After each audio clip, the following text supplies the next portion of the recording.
Bom dia, irmãos e irmãs, graça e paz, nessa manhã de domingo, que coisa boa, Salmo 146, versos 1 e 2, aleluia, louve a minha alma ao Senhor, louvarei o Senhor por toda a minha vida, cantarei louvores ao meu Deus, enquanto eu viver, amém? E você, assim como o salmista, tem motivos para louvar. Você encontra motivos para cantar ao Senhor.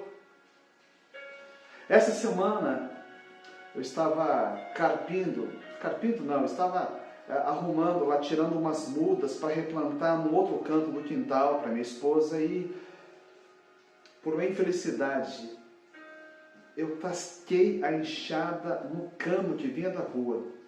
Resultado, eu fiquei sem água. Tentei consertar, mas não consegui. E nós ficamos sem água. Que coisa terrível.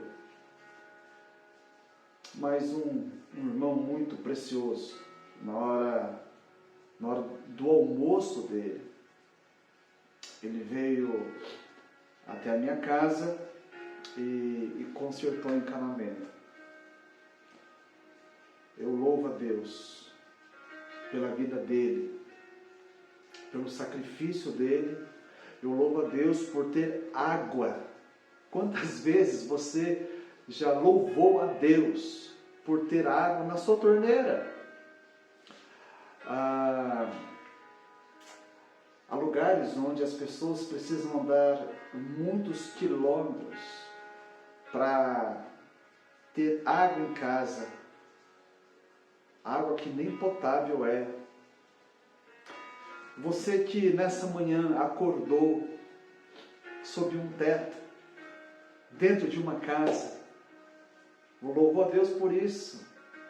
Há 100 milhões de pessoas no mundo sem um teto, seja por motivo de miséria, ou essa multidão de refugiados por causa da guerra, a casa, o teto.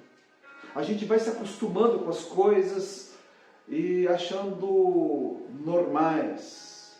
E a gente vai perdendo aquele olhar de encantamento. Aquele olhar que vê a bênção de Deus nas coisas que nós julgamos ordinárias. Você sabe ler e escrever? As pessoas que não sabem são como que cegos no mundo da comunicação. E também não conseguem boa colocação de trabalho. Há 1 bilhão de analfabetos no mundo. Saber ler e escrever é uma dádiva. Você consegue tomar 3 refeições no dia. 3 refeições. Há mais de 1 bilhão de pessoas que passam fome no planeta. E aquilo que eles consomem de caloria numa semana, muitos de nós consomem numa única ida ao McDonald's. Você que está me ouvindo nessa hora, está entendendo o que eu falo, certamente já tem uma idade para entender. Por ano, 12 milhões e 900 mil crianças abaixo de 5 anos não conseguem sobreviver. Já pensaram nisso? E a gente poderia continuar com essa lista por muito tempo. Ser grato pela vida e enxergar tudo como um milagre de Deus vai fazer a adoração, vai fazer com que o louvor brote dos nossos lábios e rompa dos nossos corações. E não apenas por aquilo que recebemos, temos hoje, mas nós cristãos, o povo que tem uma esperança. Para nós, nem mesmo a morte é o ponto final. Nós temos a esperança de uma vida eterna. De uma vida eterna com o nosso Deus e Pai. Vamos orar. Vamos orar para que o Espírito nos ajude a trazer a memória, a nos dar percepção do milagroso em todos os campos da nossa vida, para que o louvor possa sair fácil dos nossos lábios. Oremos. Pai Santo, Deus bendito, nessa manhã, quando muitos de nós têm uma lista enorme de motivos para te louvar, para prestar o culto que é devido ao Senhor, ó Deus, também tem aqueles que não conseguem encontrar, devido ao momento que estão vivendo. Alguns estão passando por dificuldades dificílimas, alguns são vítimas de injustiça e por isso padecem necessidade. Outros estão enfrentando, Senhor, a luta contra uma enfermidade. Outros, lutas relacionais que não estão conseguindo vencer. São tantos os motivos que conseguem ofuscar a bondade e o cuidado do Senhor. Mas o Senhor, como nosso Pai, entende essa fraqueza, e por isso voltamos para Ti nessa manhã, para pedir por esses que estão enfrentando isso, para que consigam, ó Deus, enxergar a bondade, o cuidado, a provisão, o grande amor de Deus, para que o nosso coração ele seja carregado de gratidão, de um santo temor a Deus, e então os nossos lábios consigam, ó Deus, louvar, cantar ao Senhor, porque o Senhor é bom, a sua misericórdia dura para sempre. Receba nessa manhã o nosso culto, o nosso louvor, no nome de Jesus. Amém. Amém. Cante ao Senhor nessa manhã. Expresse através das músicas o seu amor ao nosso Deus e Pai. O Senhor trouxe os cativos de volta a Sião, foi como um sonho. Então a nossa boca encheu-se de riso e a nossa língua de canto de alegria. Até nas outras nações se dizia: o Senhor fez coisas grandiosas por este povo. Salmo 126, 1 e 2. Bom dia, igreja. A minha oração nessa manhã é para que isso aqui seja o meu desejo e o seu desejo. Que nada possa nos impedir de expressarmos a nossa alegria e gratidão a Ele. E que nessa nossa expressão, o nome dEle não ecoe somente dentro das nossas casas, dentro da nossa igreja, mas que o nome dEle se faça conhecido fora a todas as nações. Em nome de Jesus. Amém.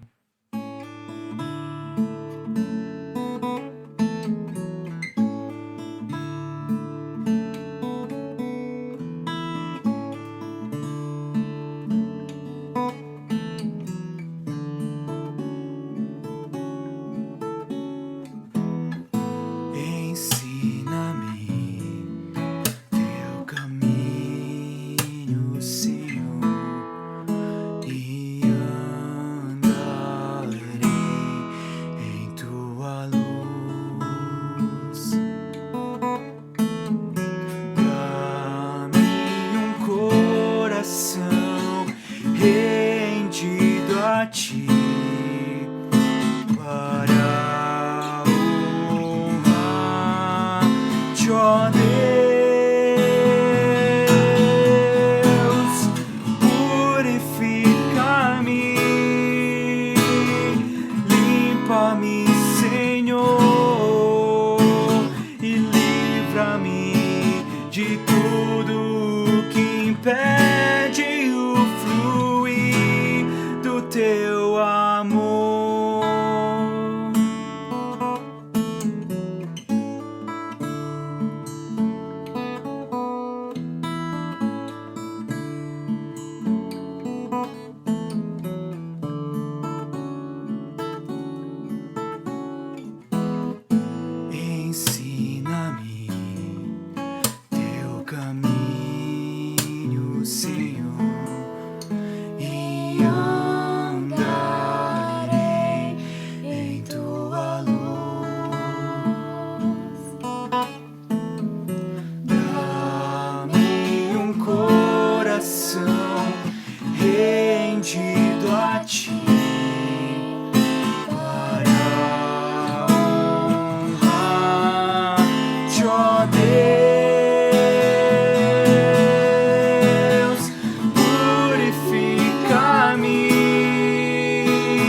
posso dizer? Que posso fazer?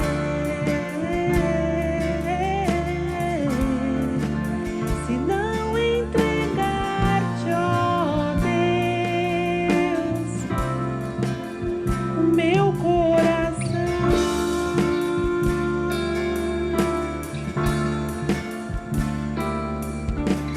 na salvação caminho,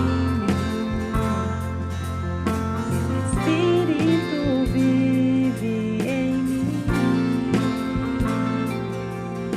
Declaro as tuas promessas, me rendo a ti. Posso dizer,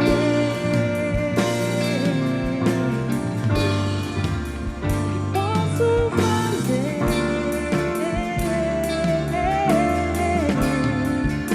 se não entregar-te, ó Deus, o meu coração.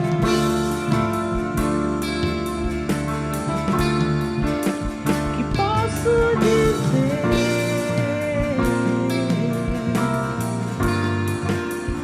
Posso fazer?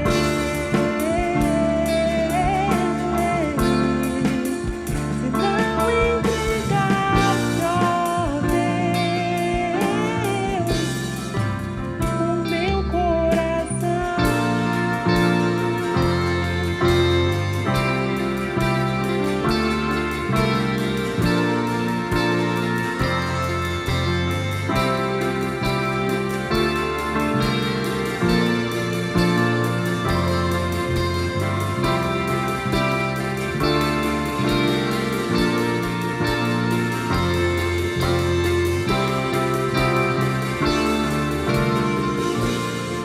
Estarei com as mãos levantadas pra te louvar, pois tu deste tudo a mim, meu ser a ti, ó Senhor, se rende, o que sou é teu.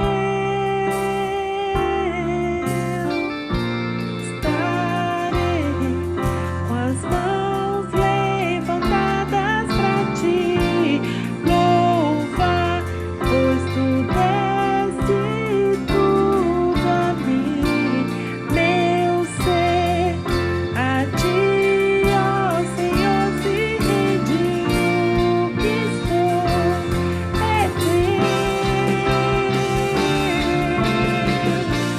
Estarei com as mãos levantadas pra te louvar, pois tu deste tudo a mim, meu ser a ti, ó Senhor, se rende, que sou é teu.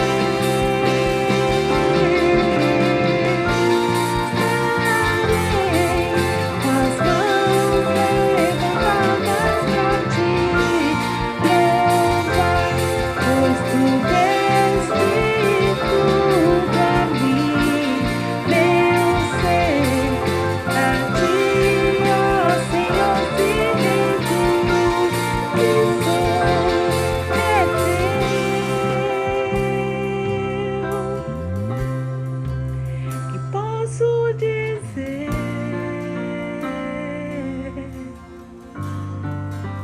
Que posso fazer?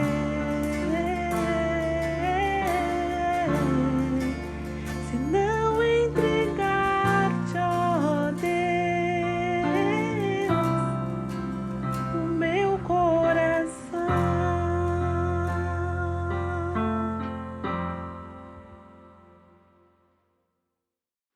Sabe, eu era uma criança no acampamento quando uma das coisas que marcou minha vida aconteceu. Não foi o tema, a mensagem ou as brincadeiras que estavam tendo naquela semana, mas foi um desafio muito esquisito que o monitor fez ao nosso quarto, eu e meus amigos. Ele falou: bom, já que vocês gostam de passar o tempo todo no quarto, a gente era tímido e não saía para conversar com as outras pessoas, então faz alguma coisa útil.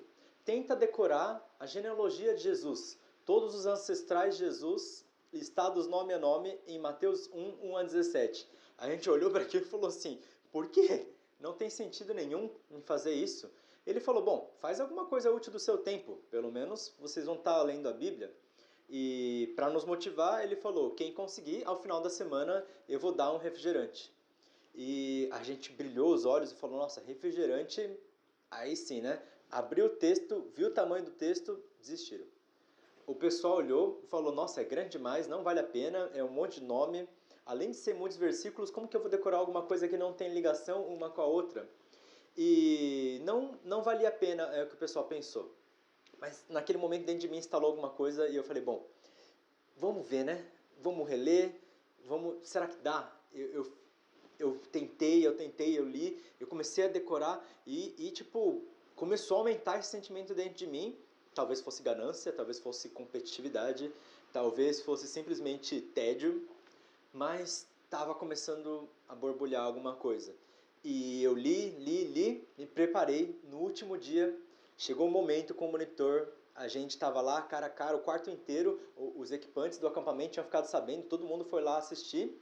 E eu comecei a falar e eu falhei, eu não consegui. Eu perdi o desafio, mas naquele dia eu ganhei uma coisa muito mais importante. Eu ganhei uma certa curiosidade pelas palavras que estavam escritas. Não foi nem o conhecimento do texto decorado que foi bom para mim. Foi: por que será que está escrito aquilo? Por que será que de todos esses nomes eu conheço só uns 2 ou 3? Eu conheço Abraão, eu conheço Davi, eu conheço Jesus. E aí, né? Quem mais eram dos ancestrais de Jesus além desses 2? Será que eu sei quem que é Zorobabel? Será que eu sei quem que é Roboão? Eu não sabia quem eram essas pessoas. Salomão eu sabia quem era, mas o pai de Roboão. Mas era muito confuso e eu queria entender. Por causa disso, o Evangelho de Mateus foi o primeiro dos livros da Bíblia que eu me dediquei a estudar um pouco mais, que eu comecei a entender uma mensagem que tinha nesse Evangelho, que eu comecei a perceber que era escrito por uma pessoa, mas com a mensagem de Deus, a vida de Deus demonstrada em Jesus Cristo. E você fala assim: nossa, tem um negócio legal ali dentro, né? Por mais que comece só com um monte de nomes, a mensagem de Deus era legal e aquilo me deixou atiçado. Por muito tempo eu falava assim: nossa, o Evangelho de Jesus o Evangelho de Jesus escrito por Mateus é o meu livro preferido da Bíblia, porque era o livro que eu mais entendia, porque era o que eu tinha estudado.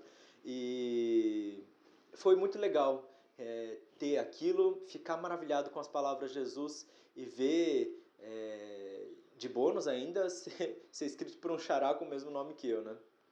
E o texto de hoje não é Mateus 1, 1 a 17, mas ele também está no Evangelho de Mateus. Eu vou ler. Logo que Jesus ouviu a notícia, partiu de barco para um local isolado, a fim de ficar só. As multidões, porém, descobriram para onde ele ia e o seguiram a pé, vindas de muitas cidades. Quando Jesus saiu do barco e viu a grande multidão, teve compaixão dela e curou os enfermos. Ao entardecer, os discípulos foram até ele e disseram: esse lugar é isolado, e já está ficando tarde. Mande as multidões embora para que possam ir aos povoados e comprar comida. Não há necessidade, disse Jesus. Providenciem vocês mesmos alimentos para elas. Eles responderam: temos apenas 5 pães e 2 peixes. Tragam para cá, disse ele. Em seguida, mandou o povo sentar-se na grama. Tomou 5 pães e 2 peixes, olhou para o céu e os abençoou. Então partiu os pães em pedaços e os entregou aos seus discípulos, que distribuíram às multidões. Todos comeram à vontade, e os discípulos recolheram 12 cestos com as sobras. Os que comeram foram cerca de 5.000 homens, sem contar mulheres e crianças. Vamos orar? Senhor Jesus, por favor, seja conosco nesse momento de palavra. que a gente possa refletir nas coisas que vêm do Senhor, que a gente possa entender a Tua mensagem, as lições que o Senhor tem para nós, que isso possa ser transformador em nossas vidas, não simplesmente um conhecimento que se acumule, mas que a gente possa ser desafiado pela Tua Palavra, transformar nossas vidas e cada vez mais caminhar em direção à Tua vontade, a fazer o que o Senhor nos propõe. Que em nome de Jesus, o Senhor que já esteve presente com a gente no nosso momento de louvor, o Senhor que tem demonstrado Suas bênçãos maravilhosas em nossas vidas, em cada momento que a gente respira, também demonstre Sua glória aqui nesse momento, através dessa palavra, que não seja por minha boca, que não seja por minhas ideias aqui transmitidas, mas a Tua vontade, o Senhor possa estar abençoando esse momento, possa estar sendo realmente revelador, possa estar realmente sendo alguma coisa útil que vem do Senhor, que possa estar aquecendo nossos corações e nos levando mais na Tua direção. Por favor, seja com esse momento de palavra e que a gente possa estar tendo uma conversa interessante também. Amém.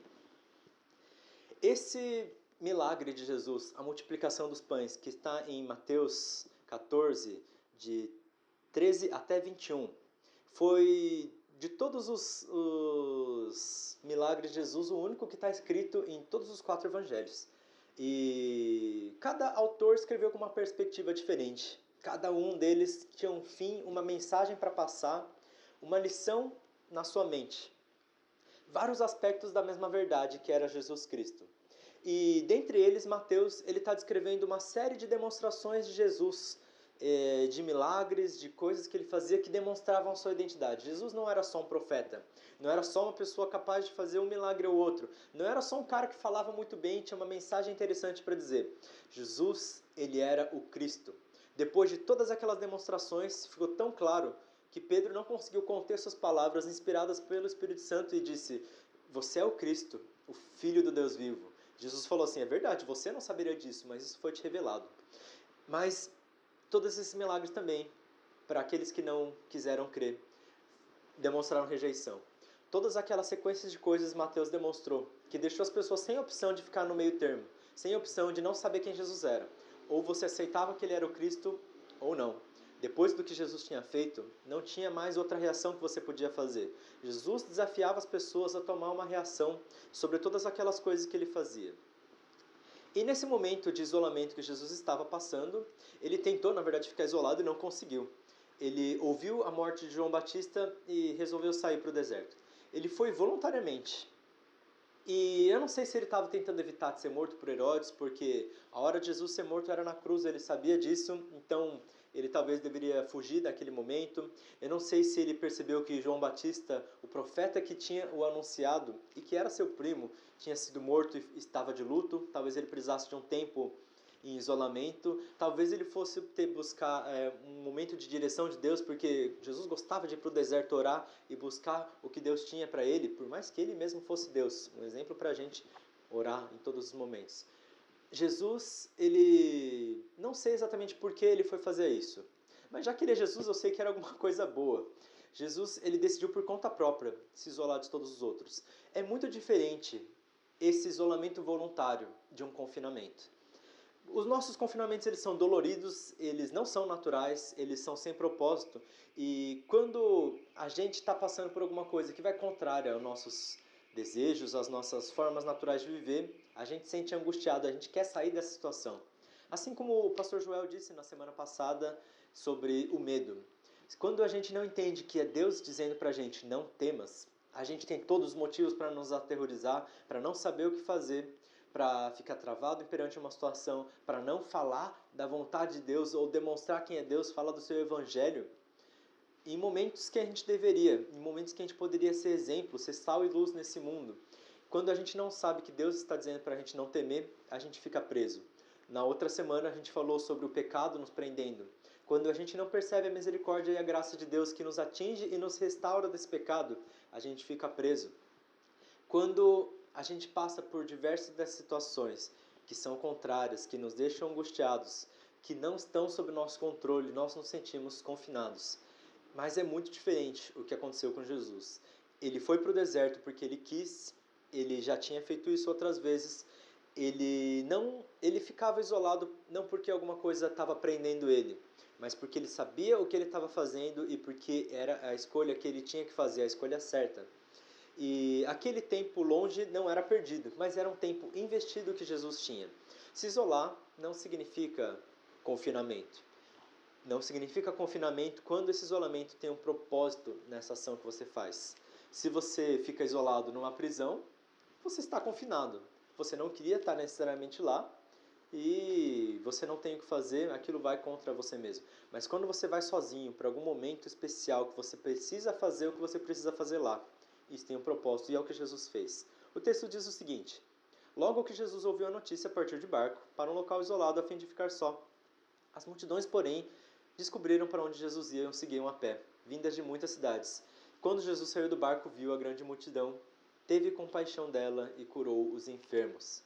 Jesus, ele tinha ido lá, ele provavelmente, como era a vontade dele, queria ficar sozinho, e as multidões o seguiram.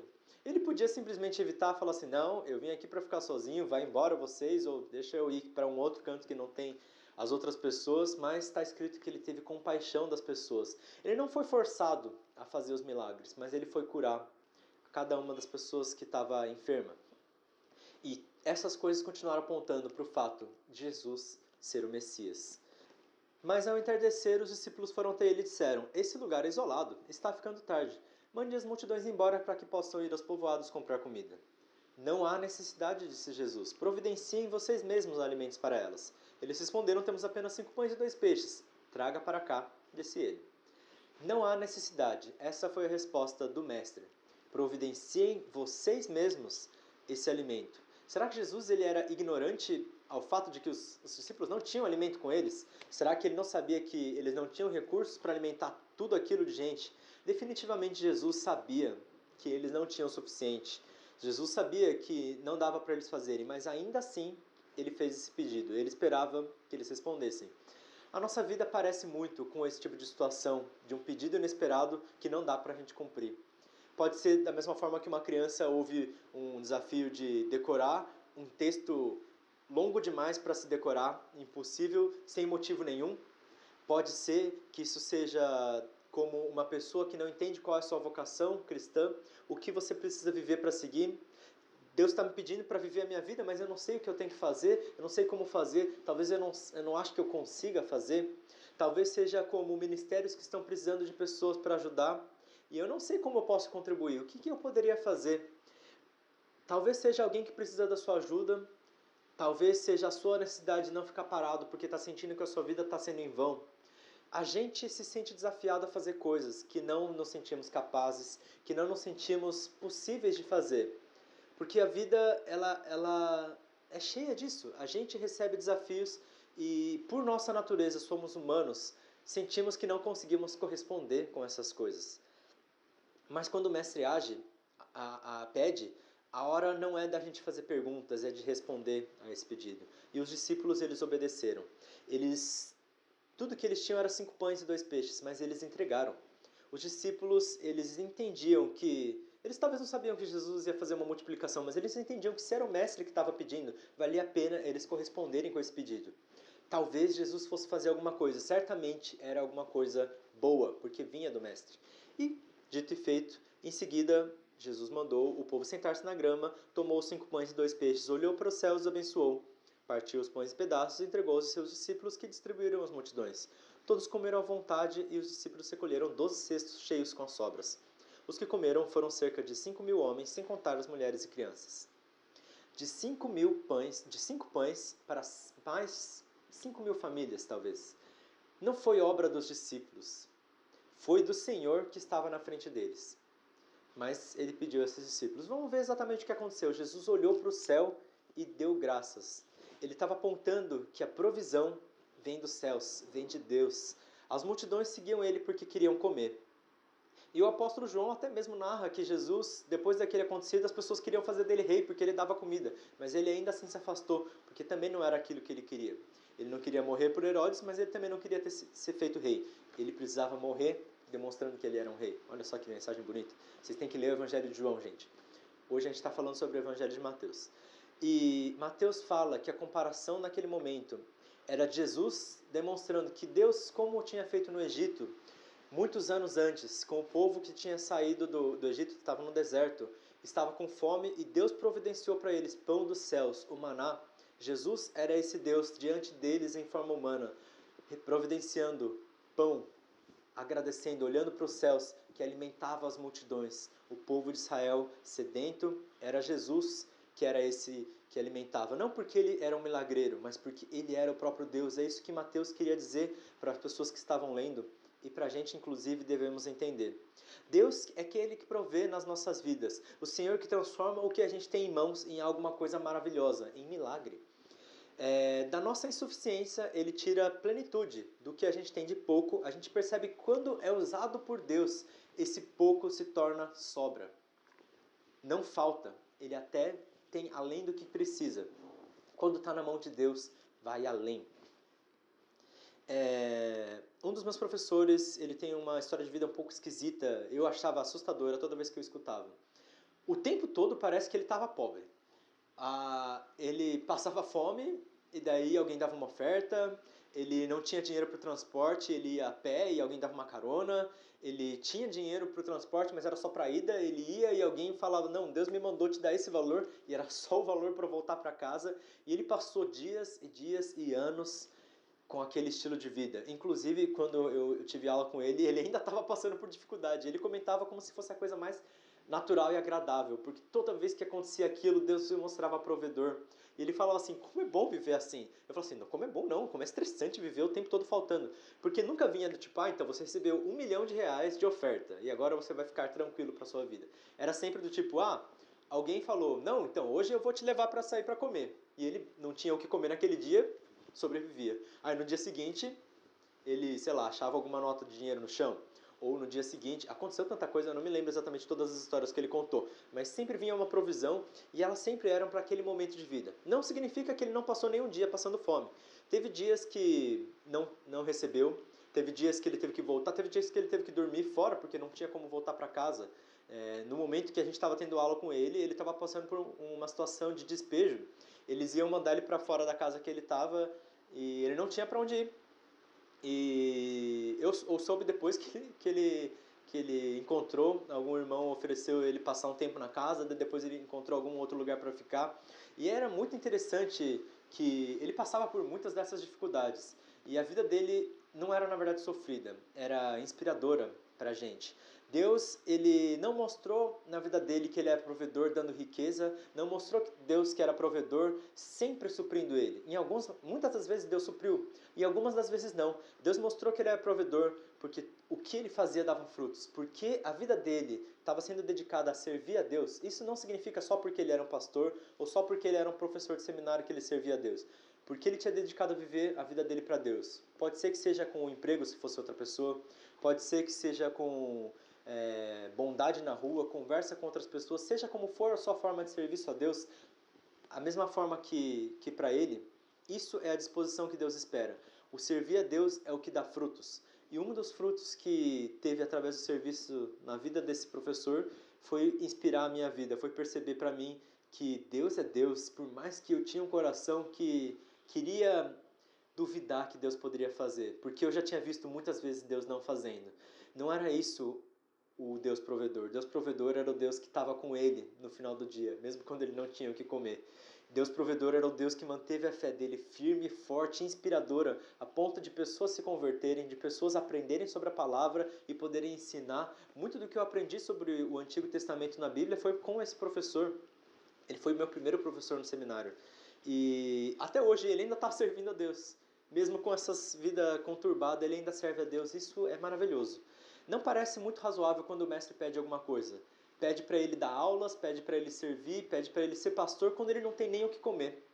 Mas o discípulo, ele tem que responder. Ele não tem que se preocupar com as comidas ou com as outras coisas. E Jesus também fala, não se preocupem com o que comer, o que beber, com o amanhã.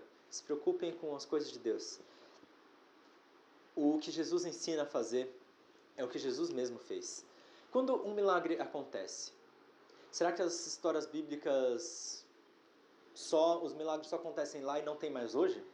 Será que milagre só consegue acontecer quando Deus se esforça muito e gasta toda a energia e depois ele tem que ficar um tempinho sem fazer milagre? Como será que acontece milagres? Um outro professor uma vez me disse, onde a presença de Deus reina, milagre acontece. Deus não se esforça. Onde Deus está, as coisas acontecem, é uma consequência natural.